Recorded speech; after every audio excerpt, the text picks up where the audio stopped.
Okay, तो start करते हैं अपन फर्स्ट चैप्टर इलेक्ट्रोस्टैटिक। तो इलेक्ट्रोस्टैटिक के अंदर जो चैप्टर है उसमें दो वर्ड है अपने पास, एक तो है इलेक्ट्रो और एक है स्टैटिक। तो इलेक्ट्रो का मतलब यहाँ पे इलेक्ट्रॉन, इलेक्ट्रॉन का मतलब डायरेक्टली कनेक्टेड है अपने पास यहाँ पे चार्ज से, इसका मतलब होगा चार्ज। और स्टैटिक का मतलब है कि वो चार्ज स्टेशनरी कंडीशन में है। तो इस चैप्टर में हम उन केस की स्टडी करने वाले हैं जिन केसेस में चार्ज आपका स्टेशनरी कंडीशन में होता है, और स्टेशनरी कंडीशन में आने के बाद चार्ज क्या क्या प्रॉपर्टी शो करता है वो हम इस चैप्टर के अंदर देखने वाले हैं। ठीक है, तो सबसे पहले अपन ये जानते हैं कि कोई भी मटेरियल है तो वो मटेरियल छोटे छोटे एटम से मिलकर बना होगा, और एटम के अंदर अपने पास न्यूक्लियस होता है, न्यूक्लियस में होता है प्रोटॉन। ओके, और इस न्यूक्लियस के चारों ओर अपने पास एक सर्कुलर पाथ में रिवॉल्यूशन कर रहे होते हैं इलेक्ट्रॉन। प्रोटॉन होता है आपके पास पॉजिटिव चार्ज और इलेक्ट्रॉन होता है नेगेटिव चार्ज। ऐसा अपन 11th क्लास में स्टडी कर चुके हैं।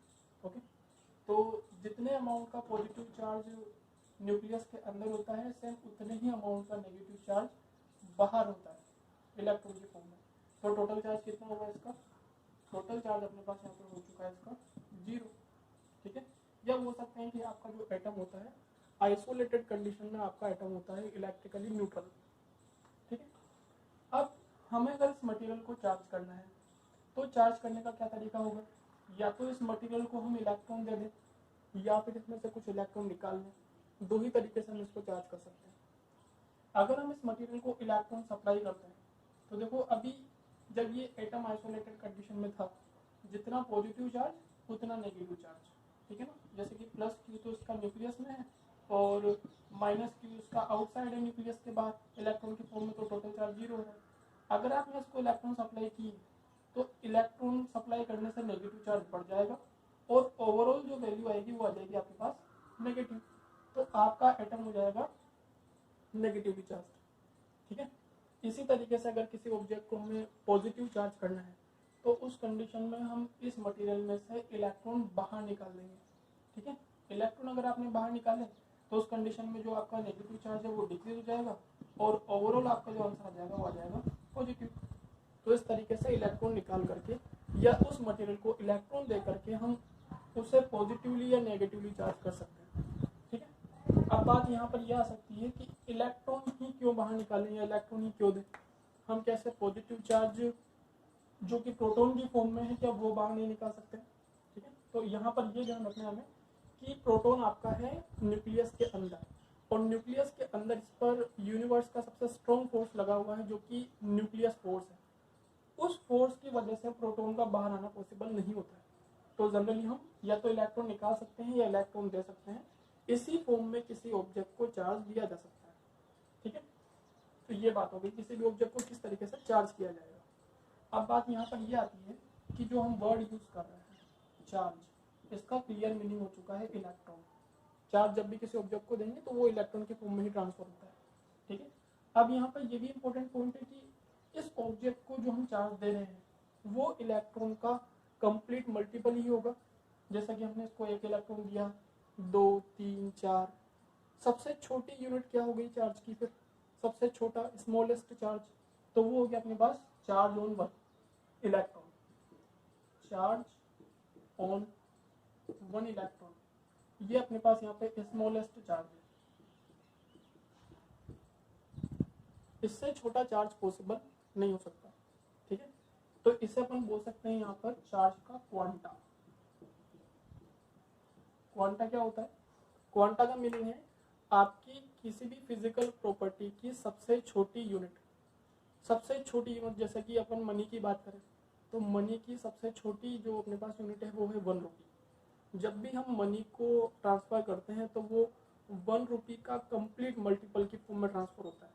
उसी तरीके से चार्ज जब भी ट्रांसफर होगा तो वो इसकी सबसे छोटी जो चार्ज है जो कि 1 इलेक्ट्रॉन पर चार्ज है इसी की फॉर्म में ट्रांसफर होगा।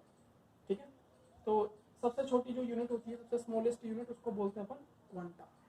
तो अपने पास जो चार्ज है वो एक क्वांटिज्ड प्रॉपर्टी हो चुकी है।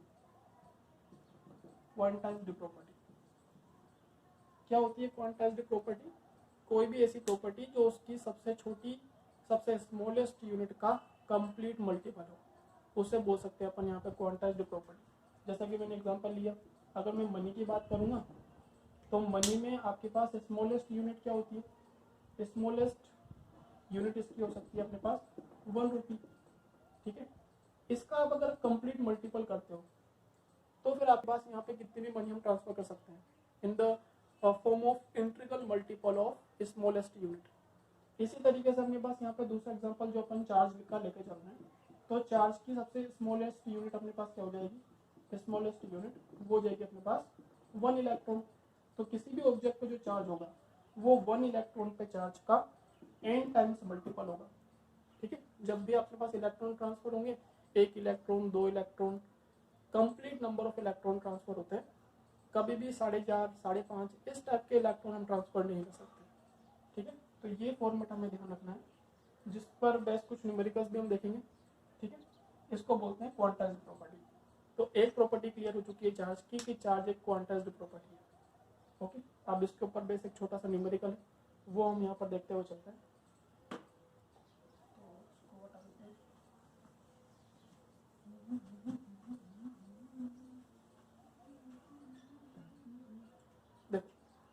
अब एनसीईआरटी की बुक में एक क्वेश्चन दिया हुआ है अपन को, और वो क्वेश्चन ये कह रहा है कि अगर हम एक कप वाटर का लेके चलते हैं, 1 कप ऑफ वाटर, तो उसमें कितना अमाउंट ऑफ पॉजिटिव चार्ज होगा और कितना अमाउंट ऑफ नेगेटिव चार्ज होगा, वो हमें देख के चलना है, ठीक है। तो यहाँ पे क्वेश्चन पूछा हुआ है कि find out amount of positive और negative charge present in 1 cup of water, ठीक है। क्वेश्चन करने से पहले एक प्रॉपर्टी हम और देखते हुए चलते हैं कि चार्ज की यूनिट क्या होती है। यूनिट हमारे पास यहाँ पर अगर हम बात करें तो चार्ज की ऐसा यूनिट जो होती है वो तो होती है कूलम, जिसे हम कैपिटल सी से रिप्रेजेंट करेंगे, ठीक है। और अगर हम बात करते हैं यहाँ पे सीजीएस यूनिट की, तो इसकी सीजीएस यूनिट जो होती है वो होती है स्टेट कूलम, स्टेट कूलम। और 1 कूलम इक्वल टू होता है 3 × 10⁹ स्टेट कूलम। ये रिलेशन हमें ध्यान रखना है, ठीक है। यूनिट का भी हम यूज करने वाले न्यूमेरिकल में, तो वहाँ हमें ये चीज़ ध्यान रखनी होगी। और एक प्रॉपर्टी और साथ में ऐड करते हैं कि आपका जो चार्ज है वो स्केलर क्वांटिटी, स्केलर क्वांटिटी का मतलब इसमें सिर्फ मैग्नीट्यूड होगा, इसके डायरेक्शन कंसिडर नहीं करनी है आपको। तो बात आती है क्वेश्चन की कि 1 कप ऑफ वाटर के अंदर कितना पॉजिटिव या नेगेटिव चार्ज होगा। तो सबसे पहली बात तो है कि 1 कप वाटर होता कितना है। तो जनरली 1 कप वाटर जो हम कंसिडर करेंगे वो होगा 250 ग्राम, ठीक है। तो इसका जो सॉल्यूशन अपन यहाँ पे कर रहे हैं, तो 1 cup of water, 1 cup of water जो है वो अप्रोक्सीमेट इक्वल होता है 250 ग्राम, ठीक है। अब 250 ग्राम वाटर अगर हम लेके चल रहे हैं तो उसमें कितने पॉजिटिव या नेगेटिव चार्ज होंगे। तो सबसे पहले अपन ये देखें कि वाटर का मतलब क्या होता है। वाटर का अपने पास यहाँ पे फॉर्मूला है H2O, ओके।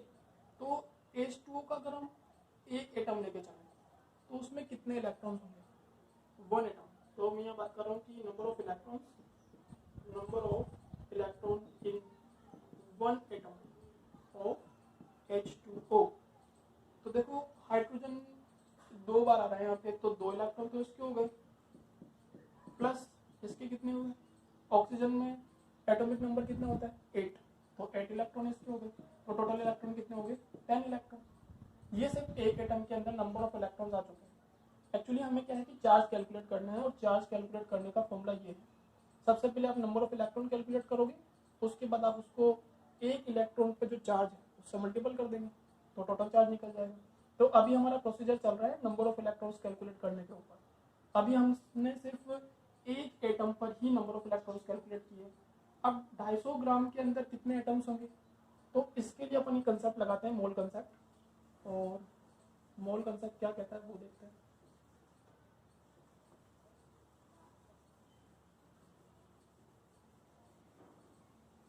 चलो ठीक है, देखो अगर आप यहाँ पे बात करो कि 250 ग्राम्स के अंदर नंबर ऑफ एटम्स कितने होंगे, तो यहाँ पर अपन लिख देते हैं number of atom in 250 gram of H2O। ठीक है, तो देखो एक कंसेप्ट है मोलर कंसेप्ट।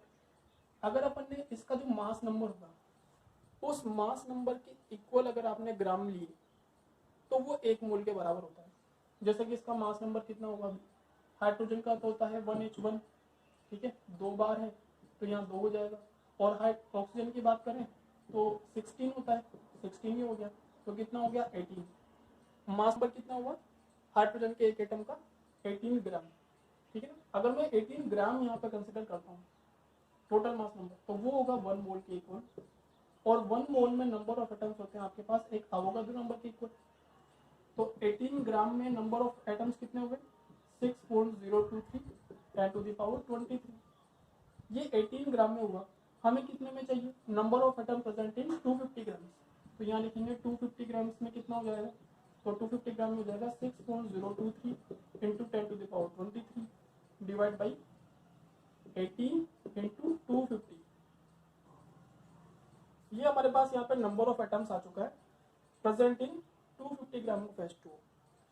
अब हमें कैलकुलेट क्या करना है, जब हम ये कैलकुलेट कर चुके हैं कि एक एटम में ही 10 इलेक्ट्रॉन्स होते हैं तो यहाँ क्या लिखेंगे अब अपन, number of electrons in 250 gram of H2O।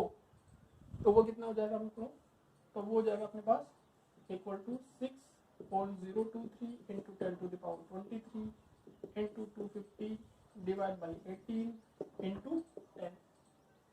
ठीक है, ये अपने पास यहाँ पे नंबर ऑफ इलेक्ट्रॉन्स निकलने वाले हैं। अगर आपने नंबर ऑफ इलेक्ट्रॉन्स कैलकुलेट कर लिए तो अब हमें फॉर्मूला लगाना है इसमें टोटल चार्ज का। तो Q equal to n e, यही अभी अपन ने क्वांटाइज्ड प्रॉपर्टी के अकॉर्डिंग देखा। तो इसमें एन की वैल्यू आप आ चुकी है और इलेक्ट्रॉन के चार्ज से आपको उसको मल्टीपल करना है। तो यहाँ पे Q इक्वल टू हो जाएगा n is the total number. इसको थोड़ा अगर अपन 6.023 10 टू द पावर 24 कर देता हूँ, 10 को इंक्लूड करने के बाद साथ में 250 डिवाइड बाई 18 और इंटू हो जाएगा अपने पास 1.6 into 10 to the power minus का 19। ठीक है, तो इस तरीके से हम 250 ग्राम ऑफ वाटर के अंदर कितना टोटल चार्ज है, नेगेटिव चार्ज, वो पता कर लिया है। अब जितना नेगेटिव चार्ज होगा उतने ही सेम अमाउंट का पॉजिटिव चार्ज भी होगा। तो यही आपका आंसर जो होगा पॉजिटिव चार्ज के लिए आ जाएगा। ओके, अब हम बात करते हैं कि चार्ज की और क्या क्या प्रॉपर्टीज है नेक्स्ट उसको।